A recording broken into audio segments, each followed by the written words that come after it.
কোটা নিয়ে প্রধানমন্ত্রীর সেই বক্তব্যের পর যা বললেন ব্যারিস্টার সুমন। সরকারি চাকরিতে বীর মুক্তিযোদ্ধার নাতি নাতনিরা কোটা সুবিধা পাবে না, তাহলে কি রাজাকারের নাতি নাতনিরা পাবে? রোববার বিকেলে গণভবনে অনুষ্ঠিত সংবাদ সম্মেলনে এমন মন্তব্য করেন প্রধানমন্ত্রী শেখ হাসিনা, যার পরিপ্রেক্ষিতে নিজেকে রাজাকার বলে স্লোগান দিয়ে রাতভর বিক্ষোভ করেন ঢাকা বিশ্ববিদ্যালয়ের শিক্ষার্থীরা। এরপর সোমবার দুপুরের পরে ঢাকা বিশ্ববিদ্যালয় এলাকায় ছাত্রলীগ নেতাকর্মীদের সঙ্গে কোটা সংস্কার আন্দোলনকারীদের দফায় দফায় সংঘর্ষ হয়। কয়েক ঘন্টা চলা সংঘর্ষে উভয় পক্ষের অনেকে আহত হয়েছেন। পরে পুলিশ গিয়ে পরিস্থিতি নিয়ন্ত্রণে আনে। মঙ্গলবার হাইকোর্ট চত্বরে সাংবাদিকদের সঙ্গে আলাপকালে আলোচিত সংসদ সদস্য ব্যারিস্টার সাইদুল হক সুমন প্রধানমন্ত্রী শেখ হাসিনাকে নিয়ে কথা বলেন। ব্যারিস্টার সুমন বলেন, আমি দাবি জানাচ্ছি শুধু 1 মাসের জন্য অ্যাপিলেট ডিভিশনের রেজাল্ট হওয়া পর্যন্ত আপনারা আন্দোলন স্থগিত করেন।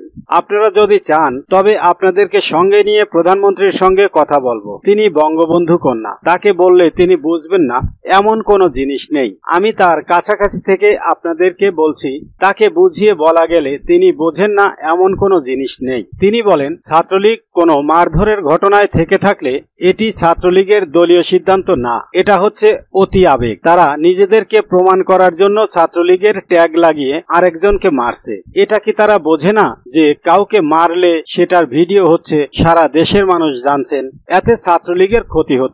যারা বোঝে তারা কখনো এ ধরনের ঘটনায় জড়াবেন না।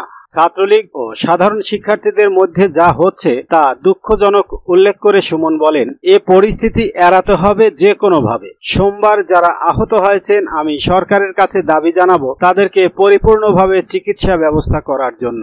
সাধারণ শিক্ষার্থীদের উদ্দেশ্যে তিনি আরো বলেন, তবে আমার মনে হয় আপনারা যে প্রক্রিয়ায় দাবি আদায় করতে চাচ্ছেন এ প্রক্রিয়া সঠিক না। আপনারা বলছেন আপনাদের আন্দোলন সরকারের সঙ্গে আদালতের সঙ্গে নয়, কিন্তু আন্দোলনে আপনারা যেটা চান সেটা আদালত থেকে আসলে তো আন্দোলনের দরকার পড়ে না। প্রয়োজনে আদালতে আইনজীবী হিসেবে আমি থাকব, যৌক্তিক সমাধানের চেষ্টা করব, যা যা বলা লাগে আমি তা বলবো। এভাবে মুখোমুখি হয়ে সাধারণ মানুষের কষ্ট আর রক্তাক্ত পরিবেশ আমরা দেখতে চাই না।